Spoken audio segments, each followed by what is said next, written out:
Okay, Tim, we're good, and I'll send you an email shortly. Thank you. Good afternoon. My name is Tim Vost, and I'm the chair of the Historic Conservation Board. I'd like to take a minute to remind everyone about the rules of this proceeding. This proceeding is at all times governed by the rules of procedure adopted by the board on September 26, 2011, amended March 23rd, 2015, last amended March 9th, 2020. A copy of the rules of procedure is available for review online. All those planning to testify today, which does not include those solely making arguments, such as attorneys, will be asked to take an oath administered by the board's attorney when they testify. This is a quasi-judicial hearing. As such, the board reserves the right to deliberate in private. The Ohio rules of evidence do not apply to this hearing. However, professional rules of conduct do apply, and candor of the tribunal is required. The board members are citizen volunteers that are not paid for their service. They are treated as public officials under Ohio law, and any attempt to influence them, including but not limited to bribery, intimidation, retaliation, which may include contacting their employer in an attempt to exert influence, is punishable as a crime. All should be aware that this meeting is being recorded. Therefore, please speak clearly into your microphone and state your name and address when you begin your testimony. In the event of any technical difficulties with the video conferencing technology, I may continue or postpone this hearing at my discretion. All participants providing testimony must have both camera and audio features turned on in order to participate. With that, we will proceed to the first item, 1706 Republic Street. Ms. Johnson? I put this item on as a consent item. That's right. I'm sorry. Does any board member wish to remove this from the consent and add it to the discussion docket? Absent that, I will entertain a motion on 1706 Republic Street. Chairman, I'd like to make a motion that we approve the certificate of appropriateness as laid out by staff.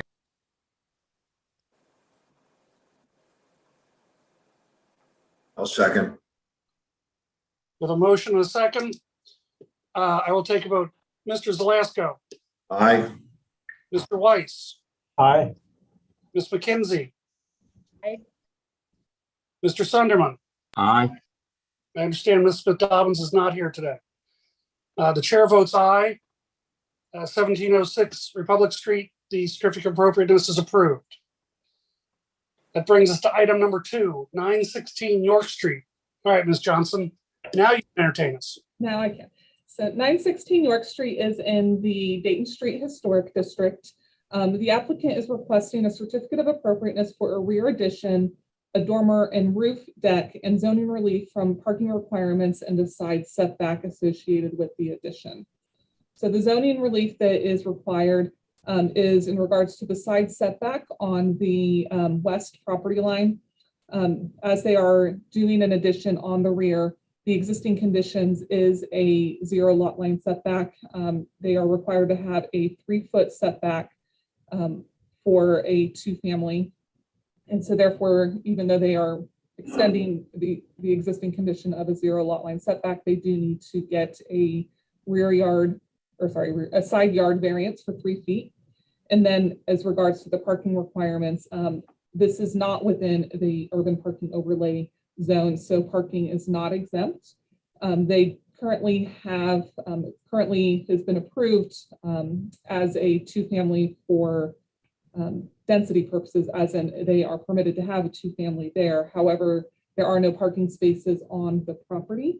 So even though they have it has been previously approved and permitted as a 1-family, since they are increasing to a 2-family, they do need to get a variance for that extra parking as well. As you can see in this picture, this is a double lot. This has been a tax consolidated property. So all zoning relief and zoning variances were measured from the property, looking at the 2 parcels as one property as a whole. The property does have one contributing historic single-family building located on the lot. The property building is a brick 2-story building. It does have a rear garage carriage house. However, that cannot be used as parking as it has previously been bricked up. And so while we absolutely would encourage and allow them to reuse that as a garage, currently it cannot provide parking. As for the zoning relief, as I stated, the addition on the rear does need a side setback variance.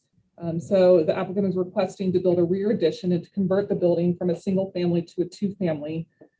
As 916 York Street is a tax consolidated parcel with 914. The two properties have been transferred together and are considered one property. So the side setback of 0 lot line for the west property line, while illegal non-conforming, it is being expanded due to that rear addition. Staff is supportive of this variance. This is a fairly dense urban neighborhood. As you can see with the map, many properties within this district do have 0 lot line development, and so that they are asking for a condition that others are enjoying.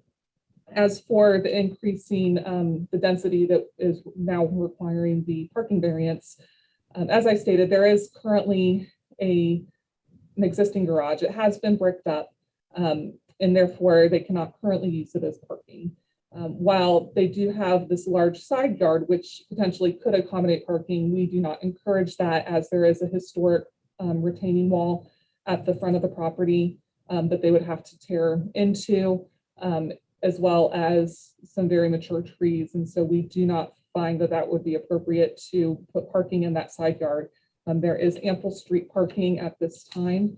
While we obviously need to continue to monitor the parking situation within Dayton Street as it does get developed, at this time there is ample street parking to accommodate the extra parking.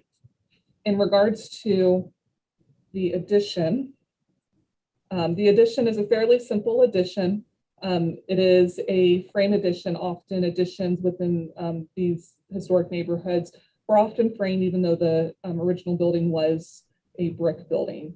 They're doing a very simple addition using lap siding with hardy plank. They're following the roof line, introducing windows that are a similar shape and style to what is existing on the building.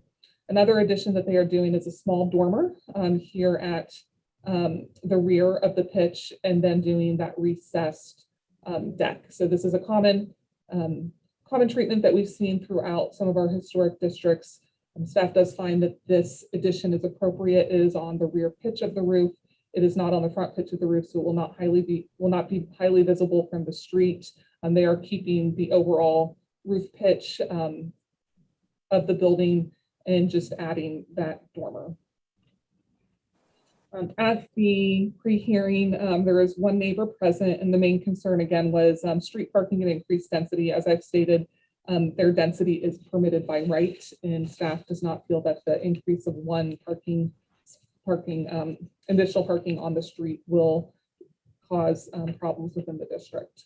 So with that, per plans for 1916 York Street submitted by G. Rowe, dated 4/15/21, staff recommends the following zoning relief: to approve a 3-foot variance to allow for a 0 lot line setback at the west property line, to approve a variance of 1 parking space to waive parking requirements for a 2-family residential unit. And also staff recommends approval of a certificate of appropriateness for a rear and dormer roof deck addition for 916 York Street per plan submitted by G. Rowe, dated 4/15/21, with the condition that building permits must be issued within 2 years or the COA shall expire. Thank you. All right, Mr. Rowe.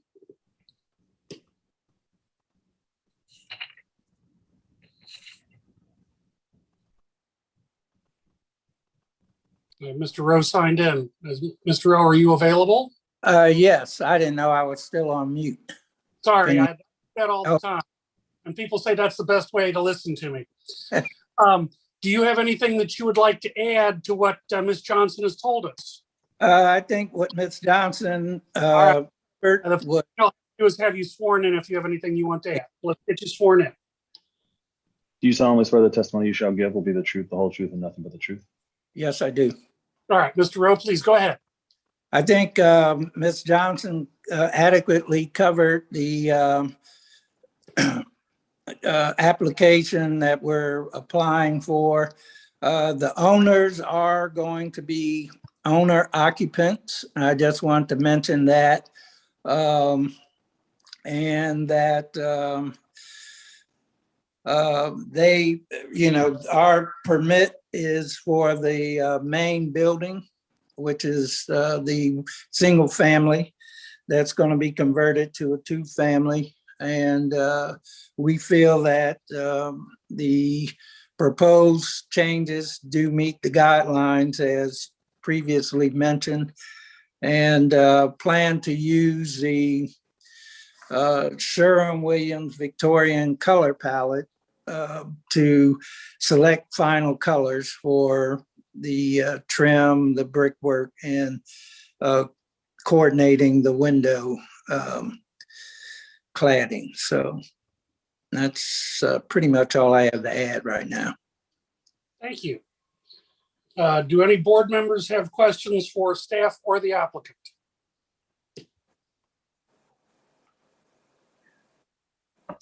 With that, I will entertain a motion on item number 2. Mr. Chairman, I'd like to make a motion to approve both the zoning relief and the certificate of appropriateness as laid out by staff. Second. I have a motion and a second. Mr. Zelasco, Aye. Mr. Weiss, Aye. Ms. McKenzie, Aye. Mr. Sunderman. Aye. The chair votes aye. Item number 2, 916 York Street is approved for the certificate of appropriateness and the zoning relief. That brings us to item number 3, 1920 Vine Street. Ms. Johnson?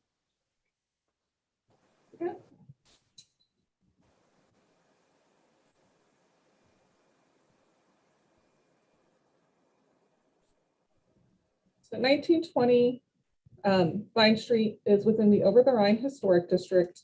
The applicant is requesting a certificate of appropriateness for the demolition of a non-contributing building that is in a deteriorated condition and would likely be economically infeasible for rehabilitation.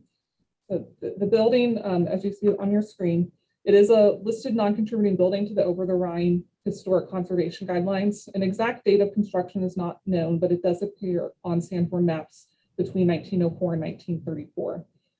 The building has had significant and irreversible changes from what would have been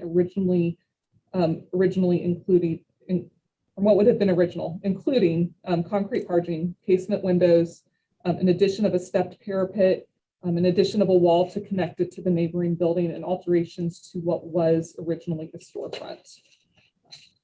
So per the guidelines, demolition of non-contributing buildings are permitted when the demolition or removal of them would not adversely affect the streetscape. So this section of Vine Street has had significant demolition already. And as you can see, there is multiple vacant parcels between the subject parcel and the neighboring one. This is obviously kind of a little unique corner, as it does have buildings that do turn the corner onto Hust Alley. One unique condition about this property is that the port does own both the neighboring property and this property, and so they will be able to be hopefully redeveloped together for a larger footprint. While the standard is simply that a demolition of the non-contributing building would not adversely affect the streetscape, and staff does not believe that the demolition would adversely affect the streetscape. Staff did ask the applicants just to kind of do a brief analysis of what kind of stabilization and rehabilitation of this building would potentially take. As you can see by some of the pictures that they've provided, as well as in your packets was a code history of all of the deterioration and noted violations of the property maintenance code on this building. There's obviously significant deterioration that would take a significant amount of money to rehabilitate it. So they did perform a brief pro forma that provided stabilization and rehabilitation of the building, and that it would require between about $900,000 to $1 million just to stabilize it. And while a full economic hardship analysis was not done or required, we do believe that this presents a fairly significant obstacle to redeveloping this building, which also further supports the removal of this building. So with that, staff does approve the application or recommend approval of the application for a certificate of appropriateness for the demolition of a non-contributing building at 1920 Vine Street, with the following conditions: that the building permit must be issued within 2 years or the COA shall expire, and that the site will be filled with clean and properly compacted fill. Thank you. Mr. Jackson, are you going to be speaking on behalf? I just want to add a few things, if that's all right. Absolutely. Tim, he's an attorney. sworn in? No, you do not have to be sworn in as an attorney. And then Right. one other thing, we have our facilities manager here, Ron Strauss. He'll also be just adding some input. Will you need to be sworn in? Yes. Ron will have to be sworn in, yes. Okay, I'll go first and then let Ron go. So good afternoon. My name is Remington Jackson. I serve as the Associate Counsel for the Port Authority, Greater Cincinnati Development. It's the management company of the Hamilton County Land Realization Corporation. Who's the owner of 1920 Vine Street. Today, we're requesting a certificate of appropriateness to demolish the structure on the property. As Ms. Johnson already stated, the building has been deemed a non-contributing structure. The other point that I wanted to make is involving it not causing an economic hardship for the land bank. As she already outlined, the price at which to rehab as well as to stabilize the property would be a large economic hardship for the land bank. And I also want to make known that when we obtained the property from the forfeit land list on request of the city, the property was largely in the same condition as it currently is. And it's already been stated, we also own 1922 Vine Street. So by demolition of this of 1920 Vine Street, we will be able to move forward with the development across both parcels. I also want to turn it over to Ron Strauss to speak on the condition of the property currently.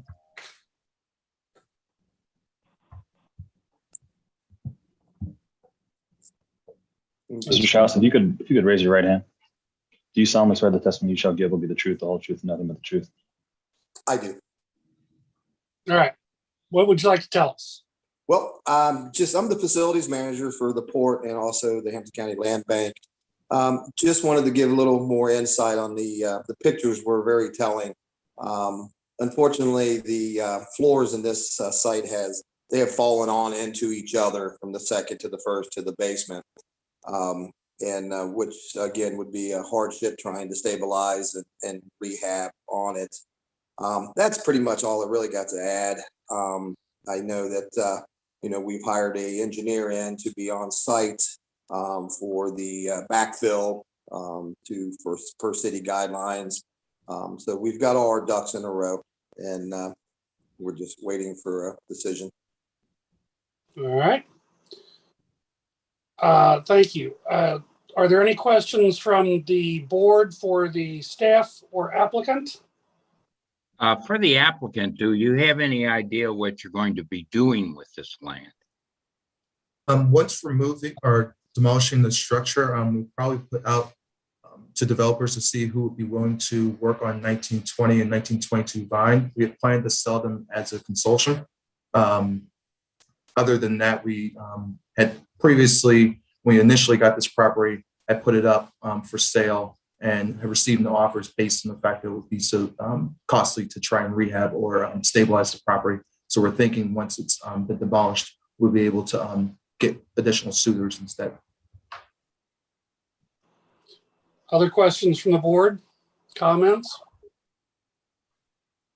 I pass by this all the time, and this to me is the very definition of addition through subtraction. That corner's just been an absolute blight for years and years. If there are no other questions or comments, I would entertain a motion on 1920 Vine Street. Mr. Chairman, I'll move to approve the certificate of appropriateness for the demolition. I have a motion and a second. 1920 Vine Street, Mr. Zelasco, Aye. Mr. Weiss, Aye. Ms. McKenzie,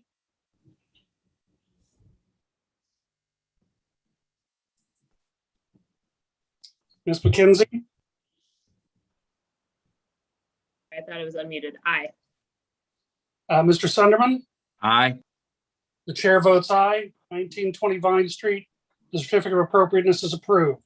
Mr. Chair, I Yes. just want to make sure that I didn't quite get the entire statement. I wanted to make sure that the qualifications were included in that motion as well. You have those, Mr. Sturkey? Yes. Okay. Maybe I overheard, but I understood we were approving based on the city's recommendations. Yes. Okay. On staff recommendations, which should include any conditions. Yes. Thank you. All right. Mr. Sturkey, are we good? We are good to go. Yes. Yep. Then we will go on to item number 4, 3735 Satcham Avenue. Ms. Johnson?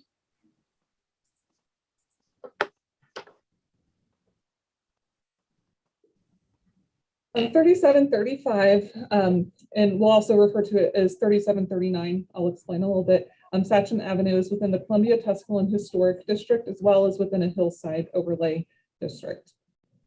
The applicant is requesting a certificate of appropriateness and related zoning relief for the construction of a new single-family home on Satcham Avenue on a newly subdivided vacant lot within the hillside overlay zone.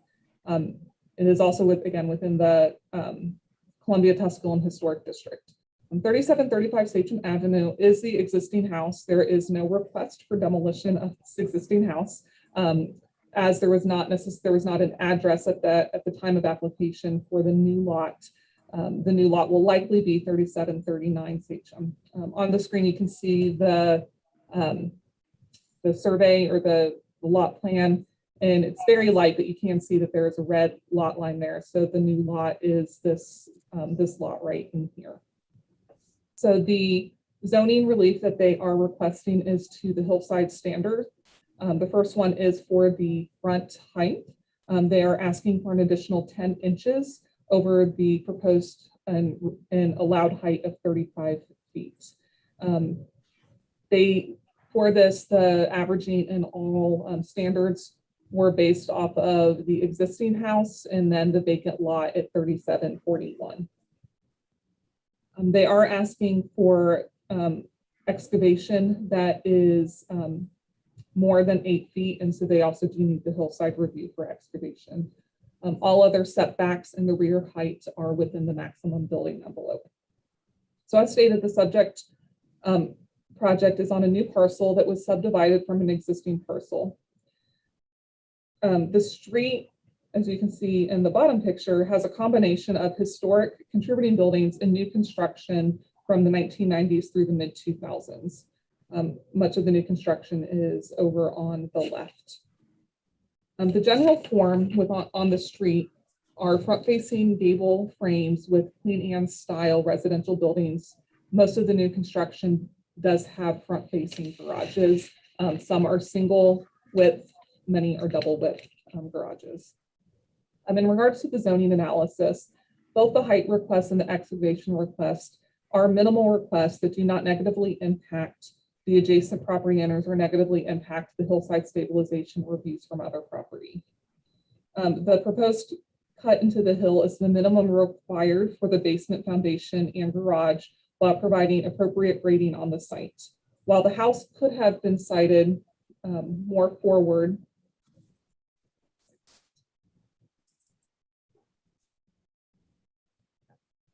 so while they could have set the building more forward to avoid some of the excavation, there still would have been excavation required, and that siding would then have been outside of the maximum building envelope, as well as would have disrupted the established setback on the street and would be out of character for the historic district standards. The building in regards to height does not disrupt public views, and the additional height of 10 inches will not impact the buildings to the north. As shown on this is another view of the street. The buildings on the other side of the street actually sit up higher than the buildings on the south side of the street. So while the street is actually more in a valley, the extra 10 inches of height will not disrupt the views from across the street. And the slight increase will not disrupt any public views as well. In regards to the certificate of appropriateness, the building is a front and gabled residential building. And so the overall form and massing does match and is similar to buildings on the street. The one difference in the massing is that this is 29 feet wide, which is within the width on the street. The majority of buildings are between 25 to 27, but some of them do go up to about 35 feet wide. And so this is within the range of what the width of buildings is on the street. So again, most of the buildings on the street are frame buildings with lap siding. And so using a hardy lap siding is a similar form and similar use of materials. Stone masonry is often the common foundation of materials on the building. So while they're not using stone, they are using brick, and they are using a queen brick, which is a larger size brick. And then the brick that they are proposing is of this kind of white color, which emulates kind of a stone feel. The windows that they are proposing are a casement style window that are Pella lifestyle windows. These are windows that we typically do not approve as replacement windows, but we have permitted them in new build windows. The reasons we don't usually allow these as replacement windows is the double hung windows, the bottom rail does not match the size requirements for double hung replacements. However, these are casement windows. And they do have still have reveals and have a three-dimensional feel to them.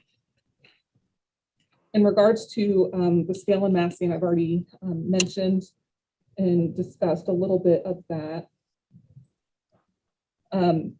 Some of the other kind of scale and massing elements on the building are the windows and doors.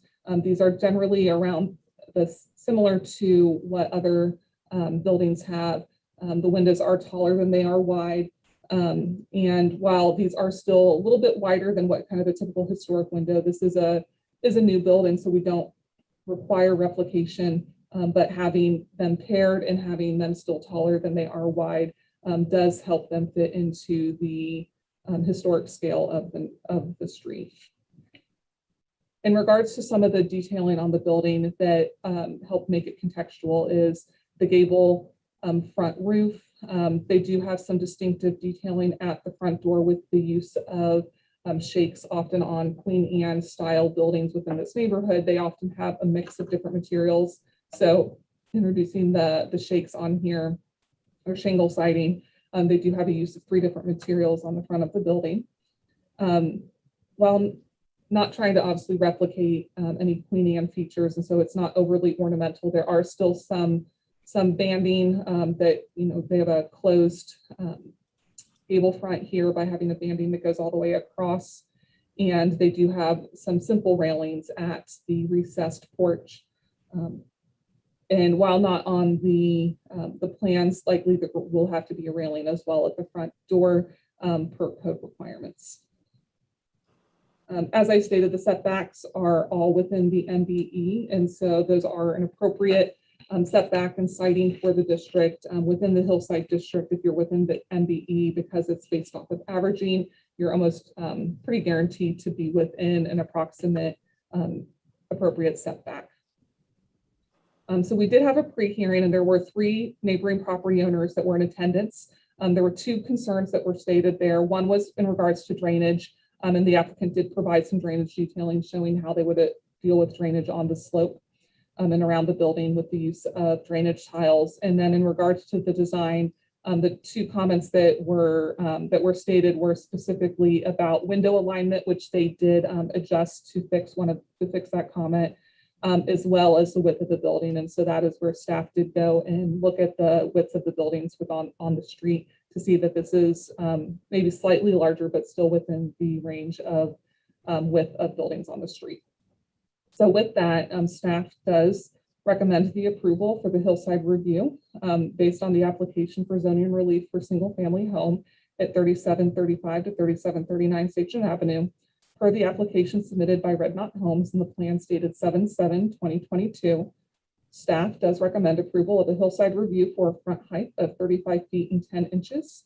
And staff does recommend approval for a cumulative excavation and fill of 13.25 feet. In regards to the certificate of appropriateness, staff does recommend approval of the application for a certificate of appropriateness for a single-family home at 3735 Sachem Avenue, for the application submitted by Red Knot Homes in the plan stated 7/7/2022 with the following conditions: that the building permits must be issued within 2 years or the COA shall expire, that the roofing material shall be a dimensional asphalt shingle in gray, brown, or black, and a railing matching the railing detailed for the front patio shall be provided at the entrance. And that is all. Okay. Cassandra, I see a number of people who are signed up but not checked in. Have we had anybody else check in? No, we've had no one else check in. All right. Who will be speaking on behalf of the applicant? Is that Mr. Fisher? Yes, sir. All right. We need to get you sworn in. Mr. Fisher, can you raise your right hand? Do you solemnly swear the testimony you shall give will be the truth, the whole truth, and nothing but the truth? Yes, sir. All right. What would you like to add that Ms. Johnson has not told us? Ms. Johnson covered everything appropriately and concisely. We have nothing to add. Okay. Mr. Potterbaum? Yes. Mark Potter? Yes. Would you like to add Anything any you would like- testimony? No, I have nothing to add either. Okay. Do we have any questions from the board for the staff or the applicant on this project? All right, we do have one other person who's checked in as well as signed in, William Scott. Yeah, I'm here. All right. Would you raise your right hand, please? Do you solemnly swear the testimony you shall give will be the truth, the whole truth, and nothing but the truth? Yes. All right, Mr. Scott, what would you like to tell us? Well, at first, my name is Bill Scott. I live on 3752 Sachem, and I lived on the street here for 30 years. I need to get a clarification first. I did write out a statement, but after listening to Ms. Johnson, I may revise my statement as we go along here. She said that I have a problem with the height requirement being waived. She mentioned that it was only 10 inches that it was going to be over the 10 inches. From what I've read, and I could be wrong, but what I read was it was 1 foot 8 inches that they were requesting the waiver on. So I would like to clarify that before I go on here. Is it 1 foot 8 inches or is it 10 inches that the height is going to be? We will be voting on a 10-inch overage to the height limitation.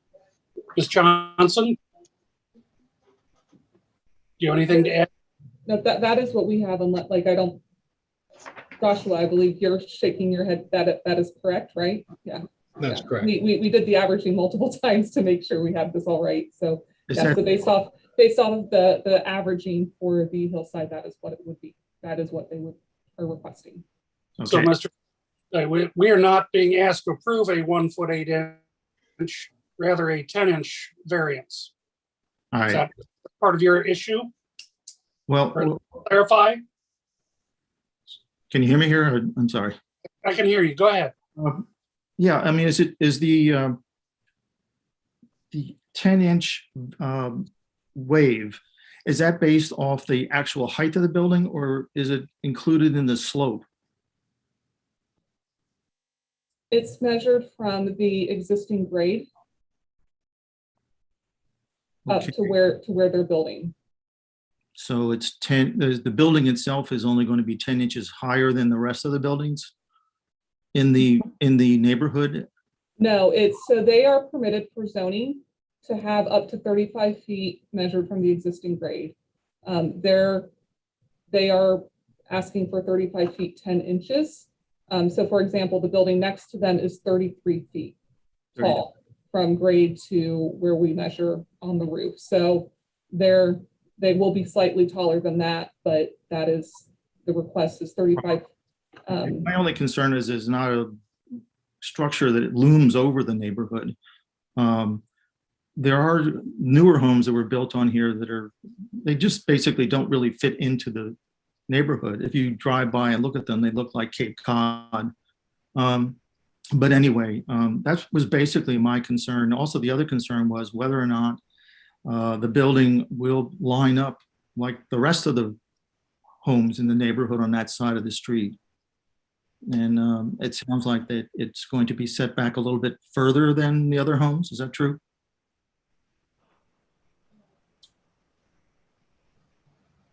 Ms. Johnson?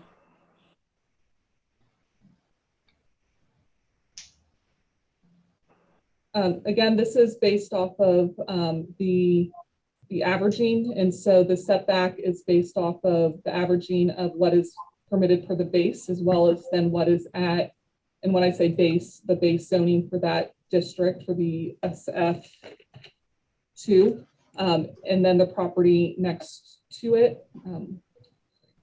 So it will line up, is that So correct? it will, yeah, so it will be approximately the same setback as the property adjacent to it. So you can see. Okay, all right, then that's pretty much all I have then. The house structure looks like it will basically fit in as much as it can under modern standards. So I was concerned about the height and the where it will be set up in relationship to the other houses. If the height doesn't, like I do live on the part of the neighborhood where it looks like it will not block my view. So then I don't have a problem with it. Thank you, Mr. Scott. Appreciate your input. All right, thank you. All right. Any more questions from the board for item number 4? Absent that, I will entertain a motion.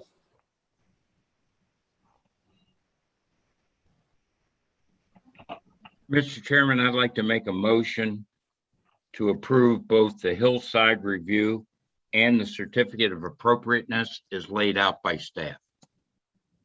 Second. I have a motion and a second. Mr. Zelasco.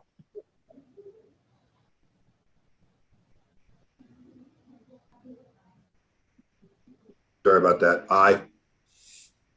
Mr. Weiss. Aye. Ms. McKenzie.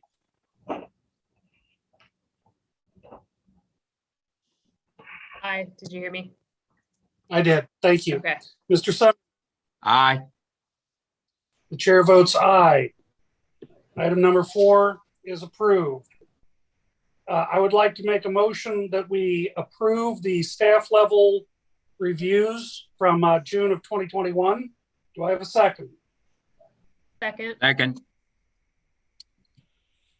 Mr. Zelasco. Aye. Mr. Weiss. Aye. Ms. McKenzie. Aye. Mr. Sunderman. Aye. The chair votes aye. The staff level approvals we concur with. Ms. Johnson, do we have any other business? I do not. All right. I would entertain a motion to adjourn. So moved. Second. Second. All in favor? Aye. Aye. Aye.